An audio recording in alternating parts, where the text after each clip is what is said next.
As a cold wind swept through the gas station lot, 33-year-old single dad Jacob Wells zipped up his worn jacket and handed his last $5 to a trembling young woman sitting on the curb. Mascara ran down her cheeks, and a suitcase sat beside her. "You don't have to explain," he said softly. "Just come inside, it's warm." He didn't know her name. He didn't know she'd been thrown out by her father an hour ago. And he definitely didn't know she was hiding $5 million in a locked duffel bag. The diesel fumes stung Jacob's nose as he twisted the gas cap shut. It was past midnight, and his 7-year-old son Caleb had fallen asleep in the passenger seat of their old pickup, wrapped in his favorite Spider-Man blanket. Jacob's wallet was nearly empty. He'd driven for Lyft all day, barely making enough to afford a cheap dinner for Caleb. He noticed her the moment he turned to toss a wrapper in the trash can. A young woman, maybe 23, sat hunched beneath the flickering fluorescent lights of the station. Her long, wavy brunette hair was matted from rain, her white blouse torn at the shoulder. Her suitcase had no wheels. Her shoes didn't match. And she was shaking, not just from the cold, but from something deeper. Trauma. Rejection. "Miss, you all right?" Jacob asked, approaching her cautiously, not wanting to scare her off. The woman flinched and turned her face away. Jacob didn't push. He crouched down next to her and placed a gentle hand on the suitcase. "Look, I know I'm a stranger, but my truck's warm and I've got some leftover fries. My kid's asleep. But we're just headed home, if you need somewhere safe for the night." She looked up at him. Hazel eyes, wide and terrified, met his. "Why?" she whispered hoarsely. "Why would you help me?" He shrugged. "Because someone once helped me when I needed it most." She hesitated, then nodded. "I'm Emma," she said, voice trembling. Jacob stood and offered her his hand. "I'm Jacob, come on." As they got into the truck, Emma's fingers brushed over the strap of her duffel bag. She clutched it tightly. Inside, beneath layers of worn clothes and a sealed envelope, was $5 million in bearer bonds. Stolen, technically, but legally hers. Her father had tried to strip it all away, to force her into silence, but she ran before he could lock her out completely. Jacob didn't ask questions. He gave her the passenger seat, placed the bag between them without looking at it, and drove. Through the night, rain followed them like a memory Jacob didn't want to relive. His trailer sat on the edge of an overgrown lot in a quiet town called Birch Hollow. 2 rooms, a flickering heater, and a couch that had seen better years. But it was home. And, for now, it was safety. Emma hadn't said a word since they left the station, her hands still clenched around the duffel. When they pulled into the lot, she turned to him. "You don't know what you're doing. You shouldn't have picked me up." Jacob parked and looked at her with the calmness of someone who'd seen too much chaos to be rattled. "You looked like someone who needed a reason not to give up." Emma's eyes welled up. For a second, her tough exterior cracked, but she turned away quickly, wiping her tears before Caleb stirred in the back seat. "Hey, buddy," Jacob said softly. "This is Emma. She's staying with us tonight. Be polite." Still groggy, Caleb gave a small wave and clutched his blanket. "Hi." Emma forced a faint, trembling smile. "Hi." Inside, Jacob handed her a warm towel and pointed toward the bathroom. "There's a hoodie and some sweats in the laundry basket. Might be big, but they're clean." Emma locked the door, sat on the closed toilet lid, and let out a slow, broken breath. The bag sat on her lap. Her father's voice echoed in her mind. "You ungrateful brat. You'll never touch a cent of what your mother left you. You want to make your own decisions? Fine. Get out. You're no daughter of mine." She had fled with what little she could, an ID card, the bag, and the truth. And she wasn't sure she could ever tell anyone, not even this kind stranger with quiet eyes and steady hands. That night, after Caleb was tucked in and Jacob handed her a blanket for the couch, she finally asked the question that had haunted her since he first spoke to her. "Why did you stop? Why not just walk away like everyone else? Jacob leaned against the counter, looking out into the quiet darkness beyond the window. Because 10 years ago, I was the one sitting outside a gas station. I'd just found out my girlfriend was pregnant. My folks cut me off. I had no job, no plan, no idea what I was doing. Some stranger gave me $20 and told me it gets better. He looked at her. It didn't get easier, but it got better. Emma stared at him. You're a good man. Jacob laughed, rubbing the back of his neck. Try telling my landlord that. She looked down at the bag at her feet. You don't even know who I am. He met her gaze. You're someone who needed help. That's enough. Emma didn't sleep much that night. Her mind raced with memories, her father's disgust, the bruises of control hidden behind expensive dinners and fake smiles, the legal trickery that nearly stole what her mother had left. And now this stranger had given her something far more valuable than bonds or fortune: dignity. The next morning smelled like burnt coffee and damp pine. Jacob was already up, reheating leftover pancakes while Caleb colored at the table. Emma stood quietly in the hallway, wrapped in his oversized hoodie, her eyes still rimmed with the shadows of sleeplessness. Morning, Jacob said, not turning around. Coffee's bad, but it's hot. You hungry? Emma hesitated. Yeah, thanks. She moved cautiously, still gripping the strap of the duffel. She hadn't let it leave her side even as she slept. She didn't trust the world not to take it, and she didn't trust herself to explain it. Jacob slid a plate across the table. You okay? Emma glanced at Caleb, who smiled at her with syrup on his chin. She smiled faintly. I don't know. I haven't felt okay in years. Jacob nodded like he understood more than she was saying. You don't have to talk, but you're safe here, for as long as you need. She blinked. Why are you like this? Why aren't you asking questions about where I came from or what's in the bag I won't let go of? Jacob took a seat, picked up a cold piece of pancake and shrugged. People carry things they're not ready to open. Doesn't mean they should be forced to. Emma's jaw trembled slightly. No one had ever said that to her before. Not her father. Not her therapists. Not the lawyers who turned her mother's will into a battlefield. Only Jacob, this broke, soft-voiced man with a beat-up truck and a gentle kid, saw her as a person first. Later that day, after Jacob took Caleb to school and headed to his afternoon shift at the garage, Emma sat on the couch. The duffel lay at her feet, untouched. She finally opened it. The bonds were there, stacks of bearer certificates, crisp, silent, cold. A sealed letter sat on top, addressed to her in her mother's looping cursive. Emma's hands trembled as she opened it.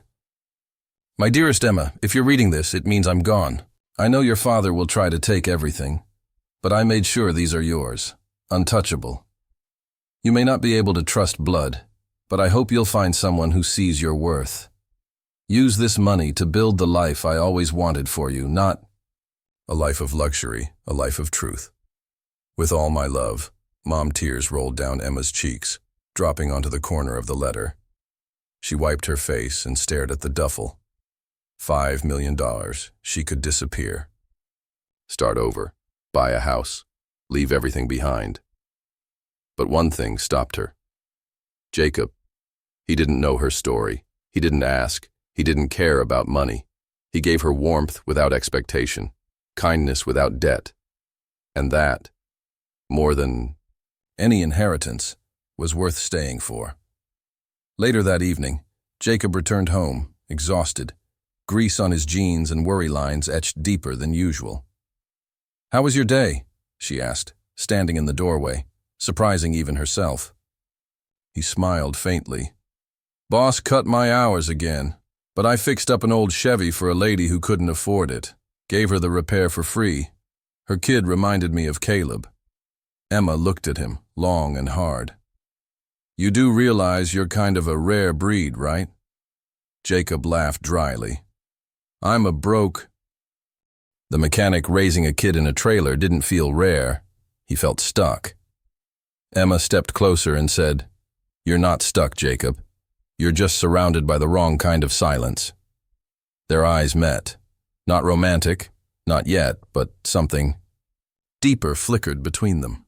Something raw and real. She reached into the bag and pulled out a sealed envelope. "My mother left this for me. She knew I'd run, knew he'd betray me. She left me everything, and I don't even know what to do with it." Jacob stared at the envelope, then at her. "Whatever you decide, you don't have to do it alone." The storm came 3 nights later, not from the sky, but from a polished black Range Rover that rolled into the trailer park like it had taken a wrong turn into poverty. Emma had just stepped outside to hang Jacob's washed work shirts on the line when the headlights caught her off guard. Her stomach dropped. The car door opened. Her father stepped out, Harold Whitaker, dressed in a tailored coat, silver cufflinks flashing under the street lamp. He looked like Wall Street arrogance in human form. His eyes scanned the park with barely concealed disgust until they landed on her. "There you are," he said coldly. Emma didn't move. Her fingers clenched around the damp shirt in her hand. Her voice cracked. "How did you find me?" "You used your mother's account to access the bonds," he replied. "The bank notified my lawyer." Jacob stepped onto the porch behind her, instantly reading the tension. "Everything okay?" Harold's eyes raked over him. His lips curled. "And who are you?" "The charity case she's playing house with."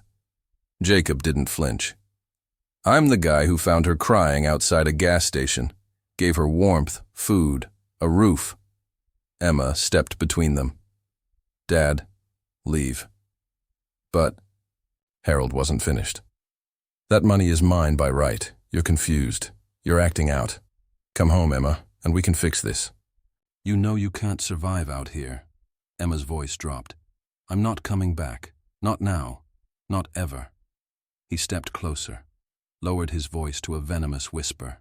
"You are nothing without my name.